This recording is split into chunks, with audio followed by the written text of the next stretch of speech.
I'm breathing underwater, I'm weightless through space. I'm soaring like an eagle all over this place. Creatures most will never see are waiting there to look at me, and all I gotta do is breathe underwater. In the far distant futuristic world of 1981, underwater explosions seem to happen a lot, and they all seem to happen right under the Seaview. It was discovered that the sub's reactor was creating radiation waves that caused sympathetic vibration in the rocks, causing them to burst with great energy. The Seaview was ordered to stay away from rocks.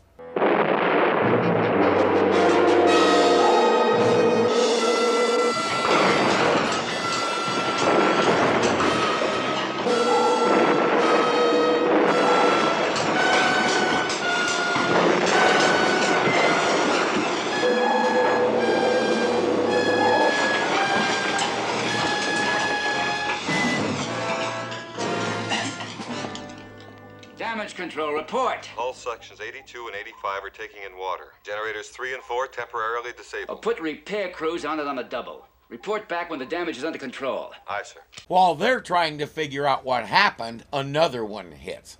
This time we get to see what's causing them.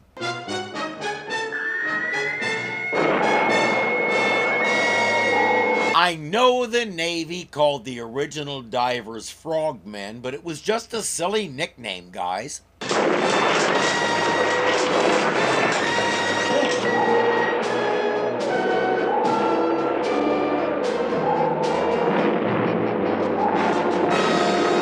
Mr. Morton sorts out that they're on a pile of rocks. I thought they were ordered to avoid those, but the nose is hanging over the edge.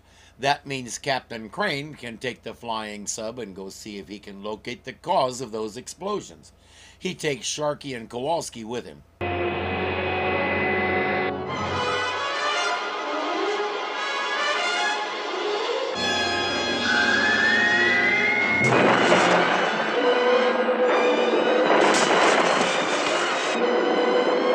And now the flying sub is on the bottom. FS1 calling Seaview. FS1 calling Seaview. Come in, come in. FS1 calling Seaview. FS1 calling Seaview. Come in. Do you read me? Looks like the radio is out, too. This is an Irwin Allen calamity, so it's kind of a requirement.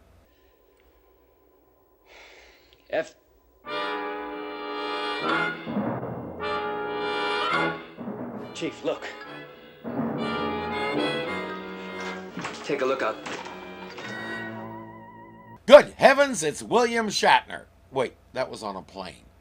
Chief Sharkey reports that they can muster up enough power to get off the bottom and back to the Seaview. Except, when we were slammed against the bottom, one of our mechanical claws was sprung and jammed open. Looks like we're stuck here unless we can free it. Now, if you like, I can suit up and go out and see what I can do about fixing it. Very well, that's a good idea. I don't know how deep they are, but I get the feeling the moment he got in the water, Kowalsski developed nitrogen narcosis. In our jargon, he got narked.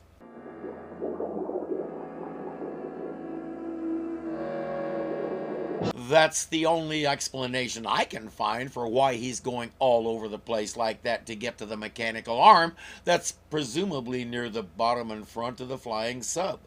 Where's he going? Come in, Skipper, quick. There's something out here. I think it's the thing you saw earlier through the viewport. Where is it, Ski? Can you give me a fix on it? It's just off to starboard, sir. All right, keep your eyes open. Aye, sir. It won't be difficult to keep an eye on that critter. Skipper, they're out here. A mess up. Get away.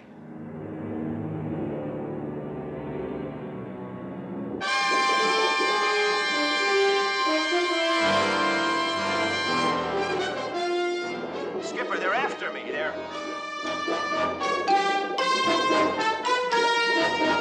Mainly because there's 3 of them, and they've decided to arrest Kowalsski. What's that? It's coming from down there. Pressure impacts. Small ones like the ones that knocked us out.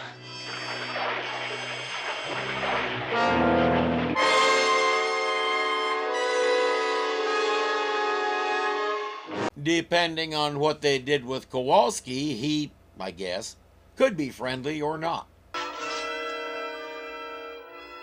Is that what you saw before? It is. What is it?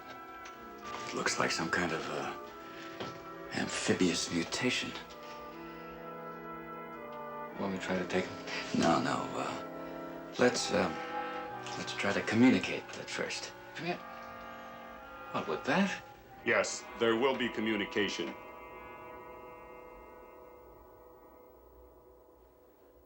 It will, however, take the form of commands from us to you. That doesn't sound very friendly.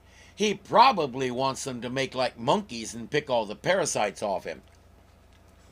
Who are you? We are amphibians. When life first evolved on this planet, all of it was amphibious. We took a different evolutionary path than you humans did. And now you're wandering into our path because... You mean you've existed as long as the human race? 10 times longer.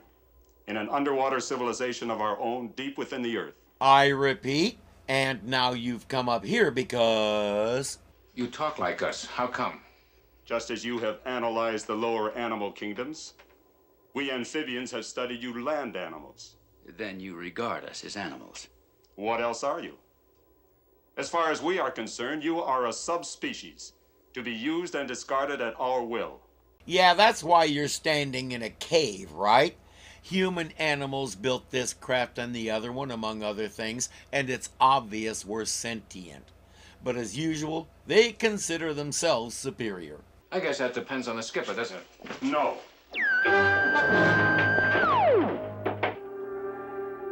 Your lives may be valuable to you, but they are meaningless to us. I would as soon take it now. And you don't because... All right. What do you want from us? You have a force, a power, which enables both this and your larger ship to move through the waters. It must be very strong. Our nuclear reactor. Whatever name you give it. You will show us how to harness this power to our sonic cannon. Sonic cannon. Is that what you used against the Seaview and the flying sub? Yes, and to blast a passageway through the bottom of the sea in this area. With your power harnessed to it, we can control the seas of the world. You are nothing but lower animals to be used and discarded. Your lives are meaningless to us. Now, may we borrow a cup of nuclear power? You'll get no cooperation from us. We will.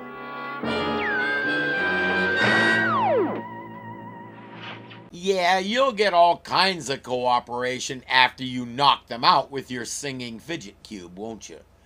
If that voice sounds familiar, it's our friend Don Matheson. We know him best as Mark Wilson in Land of the Giants.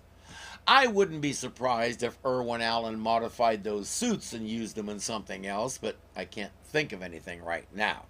In any case, they're down and he's putting a subordinate in charge of watching them and studying the controls. A little ways away, the Seaview is on the move again and coming to the flying sub's aid. Better take a look at this, sir.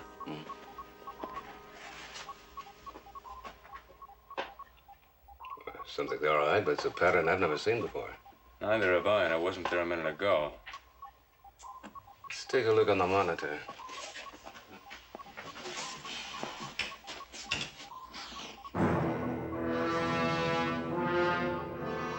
It looks like some kind of mine. That's what it is. It's a sonic mine. Noise in the water will set it off. These creatures use sound for a lot of things, and why not? Sound carries in water because, unlike air, water doesn't compress. It doesn't change its volume under pressure, so when a sound wave hits, it gets transmitted straight through the water with very little resistance. They've done an amazing job of harnessing it. The sub will sit there and ponder what to do for a while. Admiral Nelson finally decides he has to take a team out there and defuse it.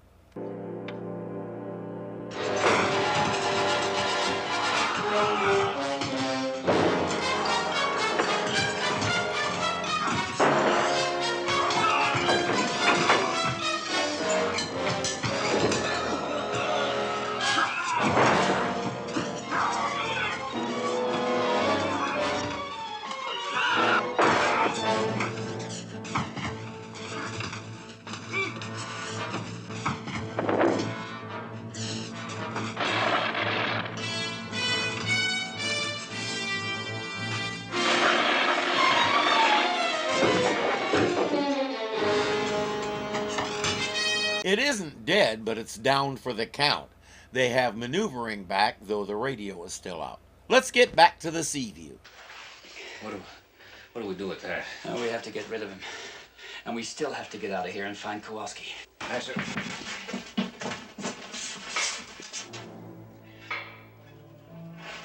Stun gun. Predictably, it's Kowalski.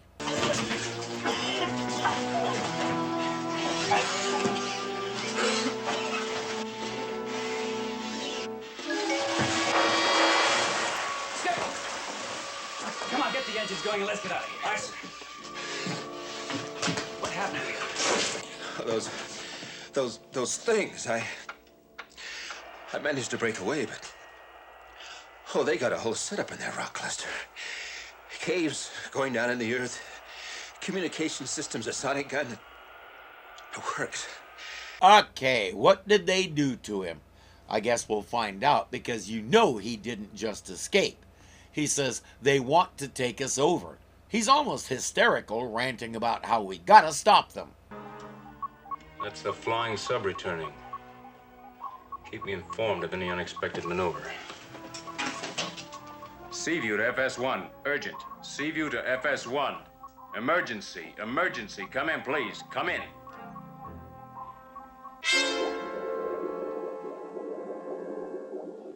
That's a more immediate problem for everybody because it's heading right for that mine. Nelson and the others had better hurry. He manages to remove a key component, so when it does go off, it's a small kaboom, only the detonator. The flying sub has a clear approach now, and Nelson and the others are headed back.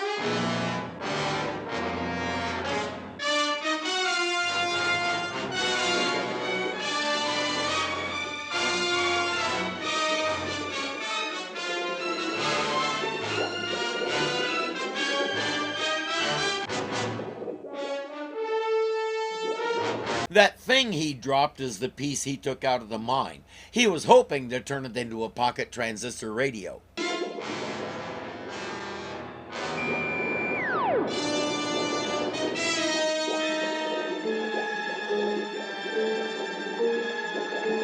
He drags it back to the Seaview and they put it in the brig. The flying sub returns and Kowalski goes straight to sickbay. Crane and Nelson compare notes and both come up with the same answer. Washington later accused them of copying and made them do it again. Radio salvo torpedoes nuclear warheads. That should take care of their passageway and their cannon. Yes, but what if they intercept with their sonic weapons? The nuclear blast would blow us out of the water. Not if I come up with a neutralizing device. See to the torpedoes. I'll be in my lab. Call Batman, I'll bet he already has one. All this time he's been wondering what it was good for. Relax, Ski. I'll be back in a minute. I'll get something to put you to sleep. Take your time. I'll be asleep before you get back.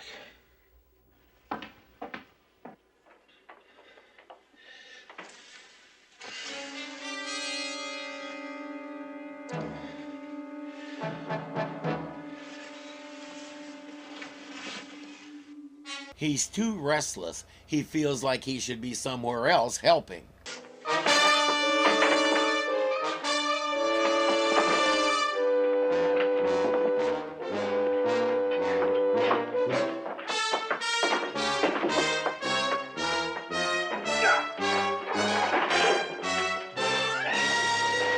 It's a good thing we have this guy today. The regular doctor would have been unconscious already. But our man is pretty tough, and he actually wins.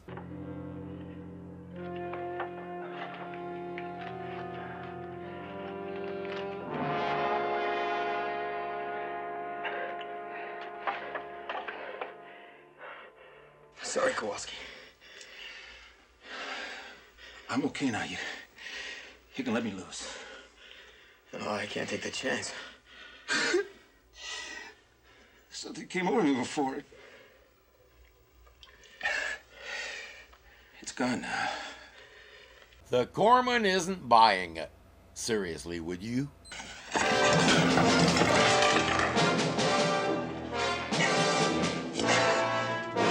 He was going to give Ski a sleep shot. He doesn't want a sleep shot. In the missile room, Chief Sharkey reports that all 4 torpedo tubes are loaded and ready. Now here are your firing coordinates. L23, R62, vectors intersection 19 and 31. Intersect vectors 19, 31. Very well. Now set your controls and stand by to fire. I think Kowalski has other ideas. He slips into the missile room undetected.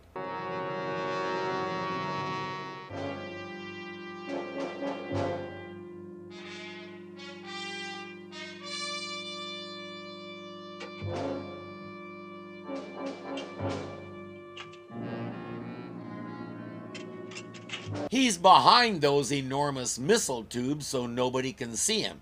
So what does that do? Stand by to fire. Ready to fire, sir.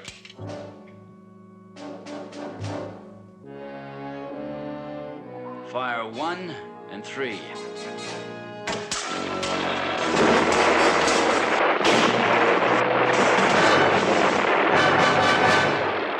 Oh, that's what it does.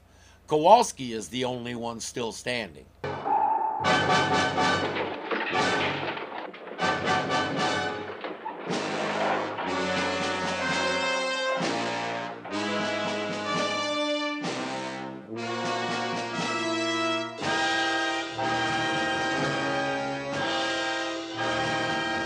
I asked what they did to him, even though all of us probably knew the answer just based on how well we know how this show's writers think.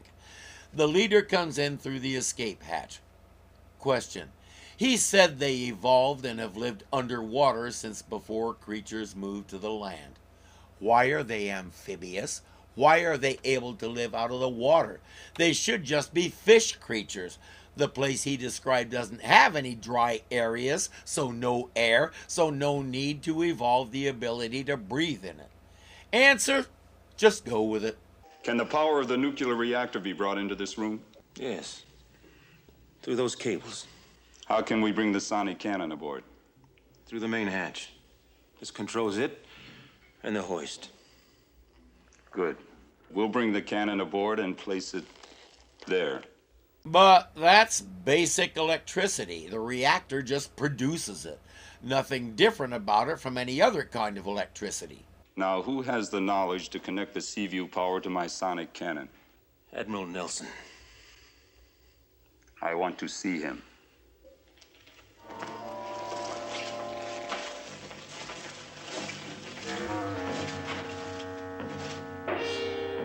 He tells Kowalski to go free their friend who's locked up. Hey, how's it going? He's trying to shake those bars apart, but otherwise no trouble. Good, good.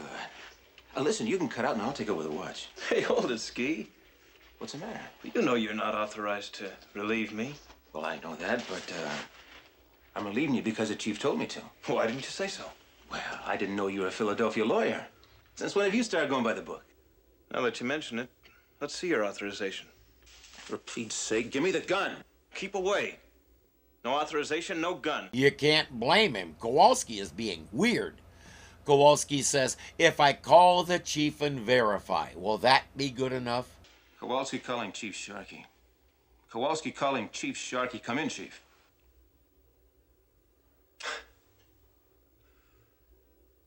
It works better if you actually push the button, Ski. Our crewman can't see what he's doing. Here, you try it.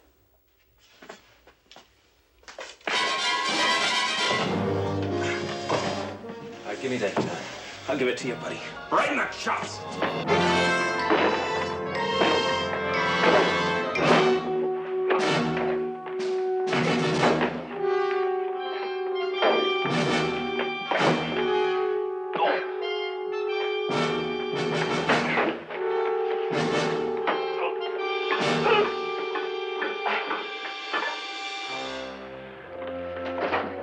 Admiral Nelson has finished his machine.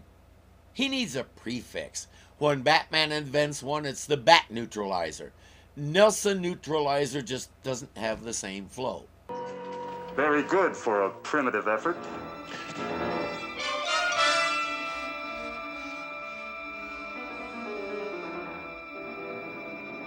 You will be useful in harnessing your reactor to my sonic cannon. You will also make a valuable addition to our community of amphibians. You cannot resist us. We have a superior technology. I control the Seaview. I now control you.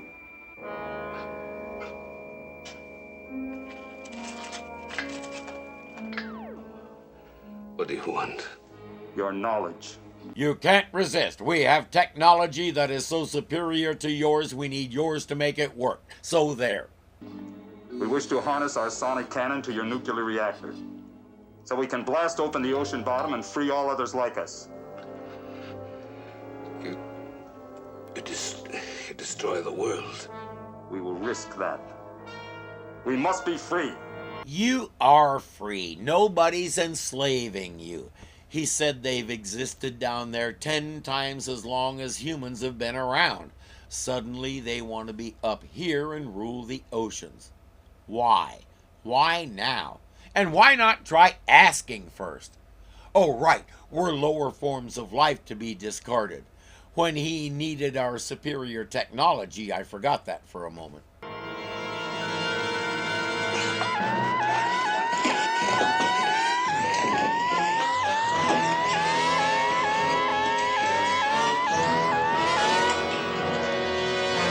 Not bad for an inferior animal, eh? Perfect aim, too. Got him right in the superiority complex. Nelson to control room. Nelson to control room. Control room aye, sir. Chip, where's Captain Crane? He went aft to the missile room to check out the damage, sir. All right, listen to me. We've been invaded by amphibians. Meet me in the pressure hatch corridor on the double. Aye, aye. Captain Crane is in the missile room where Kowalsski is dodging his questions. You're supposed to be in sick bay. Where's the chief? And what happened to these men? They try to interfere with us. Interfere? What the devil are you talking about? Amphibians. I'm one of them now, and we're taking over. Kowalski, I don't know what's going on with you, but I order you to go back to sick bay on the double.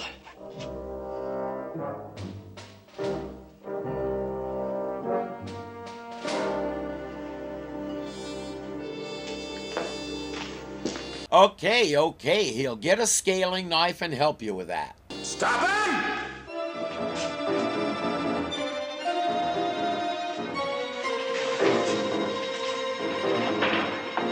Don't throw it at him, Knothead. Spray him with it.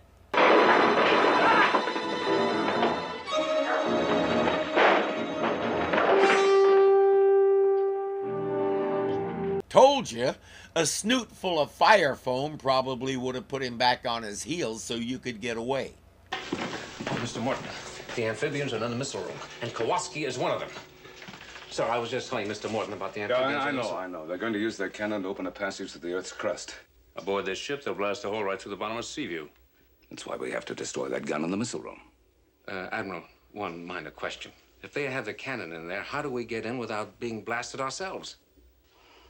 We hit them from two sides. Chip, you and Sharkey go in through the hatchway door. Patterson and I will swim outside the sub and come into the escape hatch. Here, use this like a machine pistol. It's good against the hand weapon. I don't see this going well, mainly because not only is the escape hatch really slow, everybody in the room knows when someone is using it, so they're ready when you come out. What ever happened to that vent that they've used before? Did somebody plug it up? They're trying to come in. It will do them no good.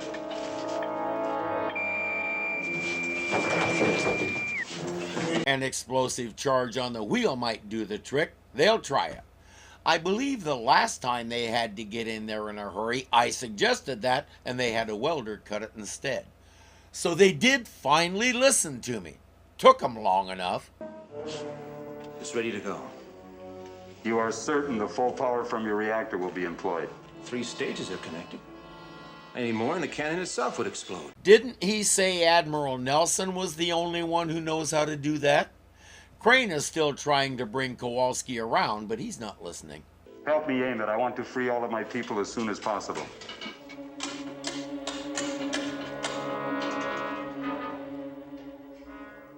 It's aimed and ready.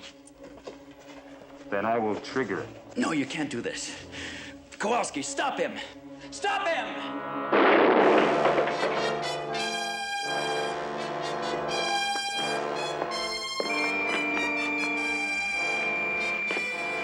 Why wasn't he using that thing? You come in shooting, especially when your weapon is specially designed to get them and not your friends. Some swimmers are coming in. The Admiral undoubtedly tried a two-way attack upon us, but he is too late.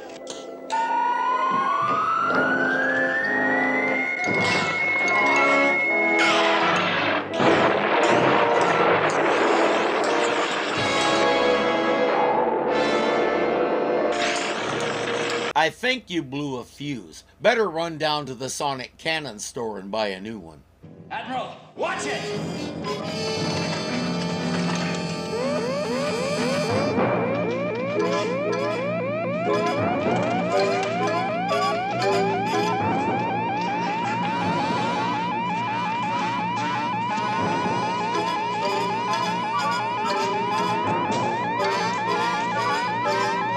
When this is over, teach Chip how to do that instead of standing there and letting the other guy take the first shot.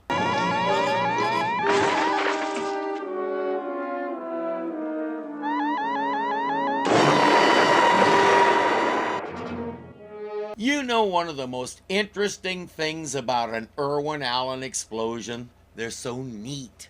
Most explosions leave all kinds of evidence behind.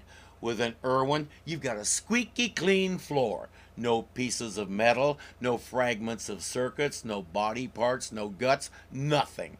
It makes cleaning up as easy as it can be.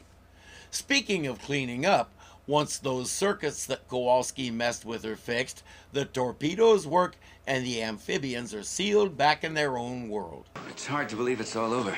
When they fired that cannon in the missile room, the whole world seemed to explode. I was sure it was all over for us, too. Well, thanks to Lee, it wasn't. When he rolled over those cables and shorted them out, only the firing mechanism blew.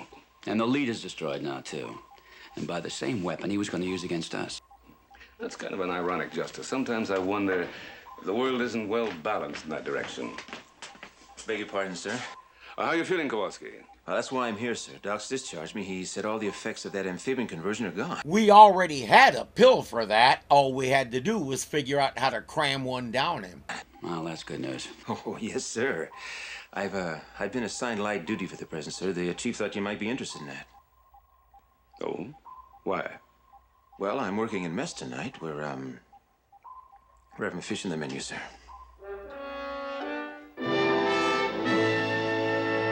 So there were some body parts left. I stand corrected. All I gotta do is breathe underwater. Breathe underwater. Breathe underwater.